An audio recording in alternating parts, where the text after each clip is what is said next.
Hello दोस्तों, राधे राधे। मैं आशुतोष सिंह आप लोगों के प्रतियोगी परीक्षाओं के लिए एक महत्वपूर्ण प्रश्नावली को लेके आप लोगों के यहाँ उपस्थित हुआ हूँ, जिसे आप लोग पढ़िए और समझिए। क्योंकि तत्कालिक में जो एग्ज़ाम चल रही है, जैसे एनटीपीसी हुआ, टेट हुआ और लेखपाल की आने वाली है, और अभी अभी यूपी पीसीएस की भी नोटिफिकेशन जारी हो गई है और 10 फरवरी से अप्लाई होगा।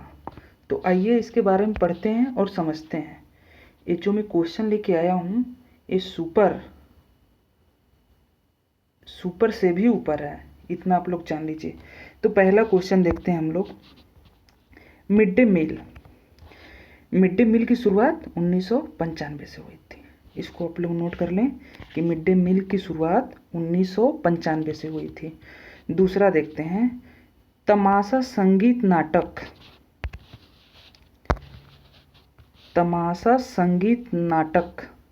कहाँ का है? महाराष्ट्र का है। ये भी बहुत मेन पॉइंट है, इसे भी आप लोग नोट करते चलिए। ये जितने भी प्रश्नावली में लेके आया हूँ सब बहुत ही महत्वपूर्ण है। आइए आगे देखते हैं। 1882 में, नोट करिएगा, 1882 में भारतीय शिक्षा आयोग के अध्यक्ष किसे कहा गया है? डब्ल्यू हंटर, जिनका पूरा नाम डब्ल्यू का फुल फॉर्म विलियम विल्सन है। ये भी बहुत ही मेन पॉइंट है, इसे भी आप लोग नोट कर लें। इनके बारे में थोड़ा और जान लेते हैं। जो हंटर एजुकेशन कमेटी थी, वो 1882 में लॉर्ड रिपन ने ब्रिटिश शासित भारत में लाया था। इसे भारतीय शिक्षा आयोग भी कहा जाता है। एक पॉइंट और, लॉर्ड रिपन कब से कब था? तो 1880 से 84 तक, इसे भी नोट कर लें। चलिए आगे देखते हैं। 1887 में भारत के तीसरे राष्ट्रीय कांग्रेस की अध्यक्ष कौन थे? तो सही उत्तर है बदरुद्दीन तैयब जी। अब तैयब जी के बारे में देख लीजिए। पहले तो ये जान लीजिए कि इनका जन्म मुंबई में हुआ था। मुंबई में कब हुआ था? 10 अक्टूबर, नोट करते चलिएगा, 10 अक्टूबर 1844 में हुआ था। ठीक है। अब देखिए, इन्होंने मुसलमानों की शिक्षा के लिए अंजुमन ए इस्लाम नामक संस्था बनाई थी। एक बार और सुन लीजिए, इन्होंने मुसलमानों में शिक्षा के लिए अंजुमन ए इस्लाम नामक संस्था बनाई थी। इसे भी नोट कर लीजिएगा, बहुत ही मेन पॉइंट है, अंजुमन ए इस्लाम। ठीक है। एक पॉइंट और है, बहुत ही मेन पॉइंट है, इसे भी नोट कर लीजिए आप लोग, बहुत ही मेन पॉइंट है, ये जान लीजिए आप लोग। सुन लीजिए, बाल गंगाधर तिलक पर जब देशद्रोह के मुकदमे लगा था, तो इन्होंने ही जमानत पर छुड़ाया था उनको। ठीक है। और हाँ, एक बार और, तीसरा अध्यक्ष कब बने थे? तो 1887 में। मुस्लिम अध्यक्ष पहले थे, ये भी नोट कर लीजिएगा। चलिए आगे बढ़ते हैं। आगे देखिए, है कांग्रेस के अध्यक्ष, मुस्लिम अध्यक्ष, ये मैंने बताया ही आपको, इसे एकदम नोट करते चलिए। कांग्रेस के सबसे युवा अध्यक्ष कौन थे? तो अबुल कलाम आज़ाद, ये भी जान लीजिए। हाँ, एक पॉइंट और है, बहुत ही मेन पॉइंट है, कि कांग्रेस के दीर्घकालिक, मतलब सबसे लंबे समय तक अध्यक्ष रहने वाला, तो वो भी अबुल कलाम आज़ाद ही हैं, जो कि 1940 से 1945 तक रहे हैं। ठीक है, नोट हो गया।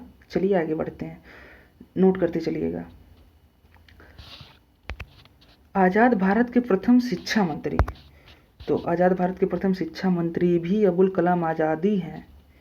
मैंने इनके बारे में जितनी भी कंपटीशन एग्ज़ाम में पूछे जाने वाली प्रश्नावली है, सबको इन्वॉल्व कर दिया हूँ।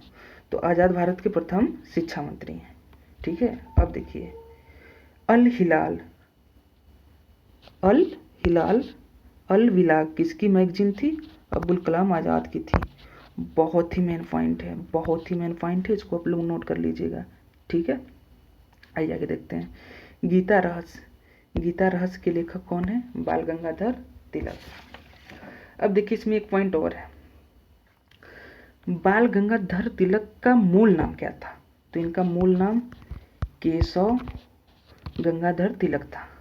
इनका जन्म 23 जुलाई 1856 में हुआ था। नोट करते चलिएगा। अब इनके बारे में एक चीज़ और जान लेते हैं। इनके द्वारा 2 मैगजीन लिखी गई थी। इनके द्वारा 2 मैगजीन लिखी गई थी, एक मराठा, दूसरा केसरी।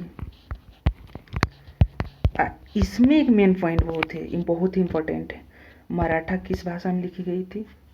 तो इंग्लिश में लिखी गई थी। ध्यान से सुन लीजिए, मराठा में लिखी नहीं गई थी, इंग्लिश में लिखी गई थी।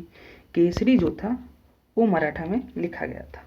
ठीक है, आगे बढ़ते हैं, नोट करते चलिएगा। हाँ, ये भी देखिए बहुत ही इंपॉर्टेंट है।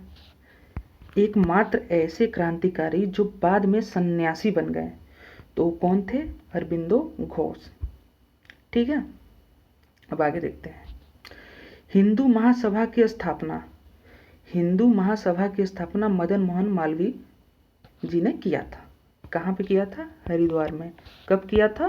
1915 में। इसे भी नोट कर लें आप लोग। जितना मैं बता रहा हूँ 100% फंस सकता है एग्जाम में आपसे, चाहे पीसीएस हो, पीसीएस फ्री में भी फंस सकता है, लेखपाल में भी, टेट में भी आ सकता है। इस समय हरियाणा कांस्टेबल, बिहार कांस्टेबल, मतलब अनेक प्रकार की परीक्षाएं इस समय चल रही हैं, सब में फंस सकता है, लेखपाल में फंस सकता है। अब लास्ट क्वेश्चन देखते हैं।